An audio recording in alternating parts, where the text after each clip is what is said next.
Moms kitchen ল্যাবে আপনাদের সবাইকে স্বাগত। আজ আপনাদের সাথে শেয়ার করব অতি সুস্বাদু মাটনের একটি রেসিপি, চই ডাঁটা দিয়ে খাসির মাংসের ঝোল। খুব কম তেল মশলায় এই রান্নাটি করা যায়। এটি মূলত পূর্ববঙ্গের একটি রেসিপি। চলুন শুরু করা যাক এই রেসিপি। প্রথমে 500 গ্রাম মাটনে 2 চামচ জল ঝরানো টক দই দিয়ে দিতে হবে। ভালো করে মেখে ঢাকনা চাপা দিয়ে 1 ঘন্টা রেখে দিতে হবে। কড়াইতে 2 চামচ সর্ষের তেল দিয়ে দিতে হবে। তেল গরম হলে 1 চামচ ঘি দিয়ে দিতে হবে। এরপর 2টো শুকনো লঙ্কা দিয়ে একটু ভেজে নিতে হবে। লঙ্কা ভাজা হয়ে গেলে তাতে 4-5টা লবঙ্গ আর 2টো তেজপাতা দিয়ে দিতে হবে। একটু ভেজে কিছুটা পরিমাণ জিরে দিয়ে দিতে হবে। জিরে ভাজা হয়ে গেলে গ্যাস বন্ধ করে থেতো করা এলাচ আর দারচিনি দিয়ে দিতে হবে। একটু নাড়াচাড়া করে গ্যাস অন করে দিয়ে দিতে হবে বড় সাইজের একটা পেঁয়াজের কুচি। ভালো করে ভেজে নিতে হবে। পেঁয়াজের রং হালকা বাদামি হলে তাতে 1 চামচ রসুন বাটা দিয়ে দিতে হবে। রসুনের কাঁচা গন্ধ চলে যাওয়া অবধি কষতে হবে। এরপর 1 চামচের একটু কম আদা বাটা দিয়ে দিতে হবে।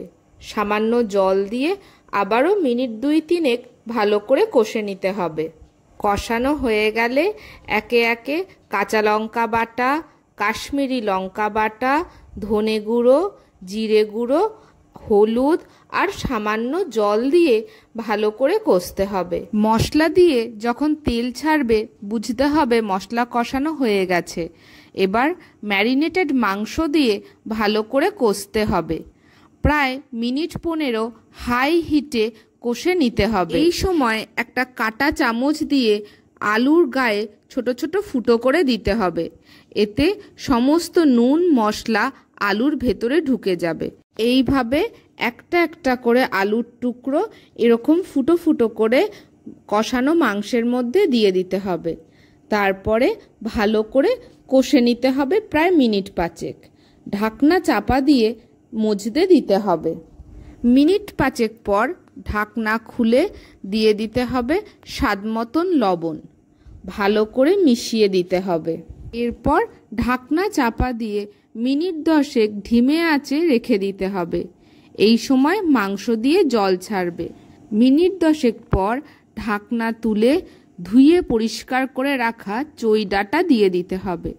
তারপর ভালো করে মিশিয়ে আবারও ঢাকনা চাপা দিয়ে প্রায় মিনিট 5 রেখে দিতে হবে। এইভাবে চাপা দিয়ে দিয়ে ভালো করে মাংস কষে নিতে হবে। জল পুরোপুরি শুকিয়ে তেল তেলে হয়ে আসলে বুঝে নিতে হবে মাংস কষানো হয়ে গেছে। এবার একটা প্রেসার কুকারের মধ্যে অল্প অল্প করে সমস্ত মাংস আলু দিয়ে দিতে হবে। তারপর পরিমাণ মতন গরম জল দিয়ে প্রেসার কুকারের ঢাকনা আটকে হাই হিটে একটা সিটি পড়া অবধি অপেক্ষা করতে হবে। একটা হুইসেল পড়ার পর গ্যাস ধিমিয়ে দিয়ে 6 মিনিট রেখে দিতে হবে। তারপর গ্যাস বন্ধ করে একদম প্রেসার পড়ে যাওয়া অবধি অপেক্ষা করতে হবে। এরপর প্রেসার কুকারের ঢাকনা খুলে দিতে হবে। এই সময়ে কিছুটা পরিমাণ দারচিনি আর এলাচ শুকনো কড়াইতে ভেজে বেটে নিতে হবে। তারপর ওই বাটা মশলা মাংসের সাথে ভালো করে মিশিয়ে দিতে হবে। চই ডাঁটা দেওয়ার কারণে মাংসের স্বাদ অনেক গুণ বেড়ে গেছে। এবার সার্ভিং বোলে ঢেলে গরম ভাতের সাথে পরিবেশন করুন গরমকালের আদর্শ চই ডাঁটা দিয়ে মাংসের ঝোল। ভিডিওটি কেমন লাগলো অবশ্যই কমেন্টে জানাবেন। লাইক, শেয়ার ও সাবস্ক্রাইব করে মমস কিচেন ল্যাবের পাশে থাকবেন। ভিডিওটি শেষ পর্যন্ত দেখার জন্য অসংখ্য ধন্যবাদ।